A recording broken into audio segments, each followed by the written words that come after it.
ધર્મલોકમાં આપ સૌનું હાર્દિક સ્વાગત છે। જીવનની આ સફરમાં ઘણીવાર આપણે એવું અનુભવીએ છીએ કે આપણી આસપાસ કોઈ આપણું સપનું પૂરું કરવા માટે બેઠું નથી। દરેક વ્યક્તિ પોતાની તકદીર ઘડવામાં અને પોતાની ઓળખ બનાવવામાં વ્યસ્ત છે। આ વાસ્તવિકતાને સ્વીકારીને આપણે એ સમજવું પડશે કે આપણા સપના પૂરા કરવાની જવાબદારી માત્ર આપણી છે।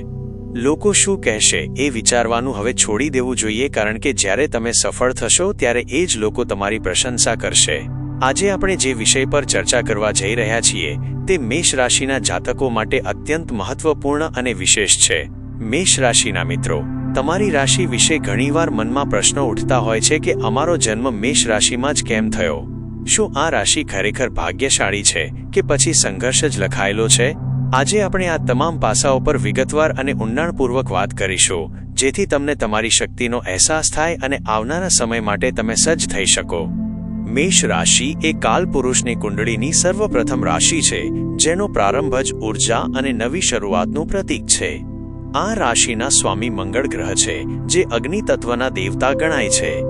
જ્યારે રાશિ પોતે પણ અગ્નિ તત્વની હોય અને તેના સ્વામી પણ અગ્નિ તત્વના હોય, ત્યારે તમારા વ્યક્તિત્વમાં એક અદ્ભુત તેજ અને જોમ જોવા મળે છે। મેષ રાશિ એ ચર રાશિ છે, જેનો અર્થ થાય છે સતત ગતિશીલ રહેવું। તમે ક્યારેય એક જગ્યાએ સ્થિર રહી શકતા નથી। પરિવર્તન અને નવીનતા તમારા સ્વભાવમાં છે। મંગળ એ જ્યોતિષશાસ્ત્રમાં સેનાપતિનું પદ ધરાવે છે, અને એક સેનાપતિ ક્યારેય કોઈ પડકારને ના નથી પાડતો। ભલે તમને કોઈ કામ ન આવડતું હોય, પણ તમારી અંદર રહેલો આત્મવિશ્વાસ તમને હંમેશા હા કહેવા માટે પ્રેરે છે। તમે દરેક પરિસ્થિતિમાં નેતૃત્વ લેવા તૈયાર રહો છો। જો કે આ જ અગ્નિ તત્વ ક્યારેક ધીરજની કમી પણ લાવે છે। તમને ગુસ્સો ખૂબ ઝડપથી આવે છે અને તે તમારી નાક પર રહે છે। જ્યારે તમને ગુસ્સો આવે ત્યારે તમારી ઊર્જા એટલી પ્રબળ હોય છે કે સામેની વ્યક્તિએ નમવું પડે છે। તમને બીજા પર પ્રભુત્વ જમાવવું ગમે છે, પણ કોઈ તમારા પર હુકમ ચલાવે તે તમને બિલકુલ પસંદ નથી। ઘણા લોકો કહે છે કે મેષ રાશિમાં જન્મ લેવો એ સંઘર્ષનું કારણ છે, પણ હું કહીશ કે આ તમારી સૌથી મોટી તાકાત છે। તમારો જન્મ આ રાશિમાં થયો છે કારણ કે કુદરત ઈચ્છે છે કે તમે સ્વાવલંબી બનો। તમે કોઈના પર નિર્ભર રહેવા માટે જન્મ્યા નથી। તમારી અંદર એક એવી અગ્નિ છે જે તમને મુશ્કેલ પરિસ્થિતિઓમાં પણ હાર માનવા દેતી નથી। મુસીબત આવે ત્યારે તમે ડરીને પાછા નથી હટતા, પણ નીડર બનીને તેનો સામનો કરો છો। તમે વર્તમાનમાં જીવનારા લોકો છો। ભૂતકાળ કે ભવિષ્યની ચિંતા કરવા કરતાં અત્યારે શું શ્રેષ્ઠ કરી શકાય તેના પર તમારું ધ્યાન હોય છે। આ જ કારણ છે કે તમે સંબંધોમાં પણ ખૂબ જ પારદર્શક અને સાચા હો છો।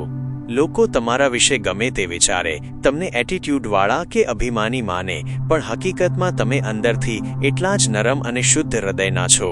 જે વ્યક્તિ તમને નજીકથી ઓળખે છે તે જ તમારા સાચા મૂલ્યને સમજી શકે છે। જ્યારે આપણે સંબંધોની વાત કરીએ છીએ ત્યારે મેષ રાશિ માટે કેટલીક રાશિઓ એવી છે જેનો સાથ આપવો એ તમારા માટે આશીર્વાદ સમાન સાબિત થઈ શકે છે। કર્ક, સિંહ, વૃશ્ચિક, ધનુ અને મીન રાશિના વ્યક્તિઓ તમારી ઊર્જા સાથે ખૂબ જ સારી રીતે સુસંગત થાય છે। આ રાશિના લોકો સાથે તમારી મિત્રતા, ભાગીદારી કે લગ્ન જીવન ખૂબ જ સફળ રહી શકે છે। આ લોકો તમારી ભાવનાઓને સમજે છે અને તમને યોગ્ય સમયે ટેકો આપે છે। જો આવા લોકો તમારા જીવનમાં હોય તો તેમનું સન્માન કરજો, કારણ કે તેમની હાજરી તમારા ભાગ્યને ચમકાવી શકે છે। ખાસ કરીને જ્યારે જીવનમાં ઉતાર ચઢાવ આવે ત્યારે આ રાશિના લોકો તમારા માટે મજબૂત પાયો બની શકે છે। હવે વાત કરીએ જીવનના એ વળાંકની જ્યાંથી મોટું પરિવર્તન શરૂ થાય છે। મેષ રાશિના જાતકો માટે 27મું વર્ષ ખૂબ જ નિર્ણાયક હોય છે। 27મી 30 વર્ષની વચ્ચે તમે તમારા જીવનમાં એક મોટો બદલાવ અનુભવશો। આ પરિવર્તન તમારી કારકિર્દીમાં હોઈ શકે છે, તમારા આર્થિક સ્તરમાં હોઈ શકે છે, અથવા તો તમારી વિચારધારામાં હોઈ શકે છે।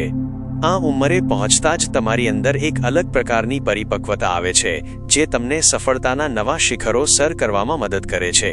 કદાચ તમે આ સમયે કોઈ નવી મિલકત ખરીદો અથવા નોકરીમાં કોઈ મોટું પ્રમોશન મેળવો। આ સમયગાળો તમારી શારીરિક ક્ષમતા અને રોગપ્રતિકારક શક્તિમાં પણ સુધારો લાવનારો સાબિત થાય છે। આગામી સમય એટલે કે વર્ષ 2030 સુધીની સફર વિશે વાત કરીએ તો અત્યારે શનિદેવની સ્થિતિ તમારા માટે મહત્વની છે.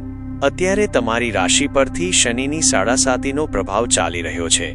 જૂન 2027માં શનિનું રાશિ પરિવર્તન થશે, જે તમારા જીવનમાં નવા આયામો ખોલશે. અત્યારે હું તમને ખાસ સલાહ આપીશ કે કારકિર્દીમાં કોઈ પણ ઉતાવળિયો નિર્ણય ન લેવો.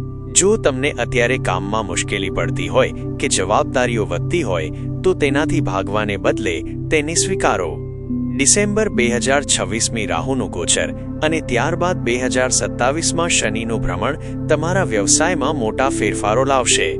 ખાસ કરીને 2027ના મધ્યથી ઓક્ટોબર-નવેમ્બર સુધીનો સમય સ્થાન પરિવર્તન કે ટ્રાન્સફર માટે ખૂબ જ પ્રબળ છે. આ સમયગાળામાં તમારે સ્માર્ટ વર્ક પર વધુ ભાર મૂકવો પડશે. ટેકનોલોજી, આઈટી, આર્ટિફિશિયલ ઇન્ટેલિજન્સ અને માર્કેટિંગ જેવા ક્ષેત્રોમાં મેષ રાશિના જાતકો માટે અભૂતપૂર્વ તકો રહેલી છે. જો કે 2028મી 2029ના મધ્યભાગમાં તમારે તમારા પિતાના સ્વાસ્થ્યનું ખાસ ધ્યાન રાખવું પડશે અને તેમની સાથેના સંબંધોમાં મધુરતા જાળવવી પડશે. શનિ જ્યારે તમારી રાશિ પરથી પસાર થશે ત્યારે અતિશય વિચારો, ઓવરથિંકિંગ કરવાનું ટાળજો.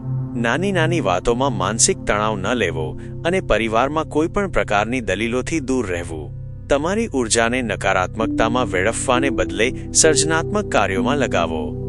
જીવનમાં આવતી નકારાત્મકતાને દૂર કરવા અને મનની શાંતિ માટે કેટલાક સરળ ઉપાયો પણ ખૂબ જ કારગત નીવડે છે. મંગળના બીજ મંત્રનો જાપ કરવો અને નિયમિતપણે હનુમાન ચાલીસાના પાઠ કરવાથી તમને અદ્ભુત આત્મબળ મળશે. સૂર્યદેવને જળ અર્પણ કરવું અને ઓમ નમઃ શિવાયના જાપથી તમારી અંદરની અગ્નિ શાંત અને સંતુલિત રહેશે. આદિત્ય હૃદય સ્તોત્રનો પાઠ પણ તમારા આત્મવિશ્વાસમાં વધારો કરશે. યાદ રાખો, મેષ રાશિ એ વિજેતાઓની રાશિ છે. તમારી અંદર જે લડવાની ક્ષમતા છે તે અજોડ છે. બસ તમારી આ ઊર્જાને યોગ્ય દિશા આપવાની જરૂર છે. અમને આશા છે કે આ માહિતી તમને તમારા જીવનના માર્ગમાં માર્ગદર્શન પૂરું પાડશે. જો તમને આ વિડીયો ગમ્યો હોય તો તેને લાઈક જરૂર કરજો અને તમારા મેષ રાશિના મિત્રો સાથે શેર કરવાનું ભૂલતા નહીં. આવી જ અદ્ભુત અને સચોટ માહિતી મેળવવા માટે અમારી ચેનલ ધર્મલોકને સબસ્ક્રાઇબ કરો અને બેલ આઇકન દબાવો, જેથી કોઈ પણ નવો વિડીયો તમે ચૂકી ન જાઓ. તમારા મનમાં કોઈ પણ પ્રશ્ન હોય તો નીચે કોમેન્ટ બોક્સમાં ચોક્કસ જણાવશો. ફરી મળીશું એક નવા વિષય સાથે. ત્યાં સુધી જોડાયેલા રહો અમારી સાથે. હર હર મહાદેવ.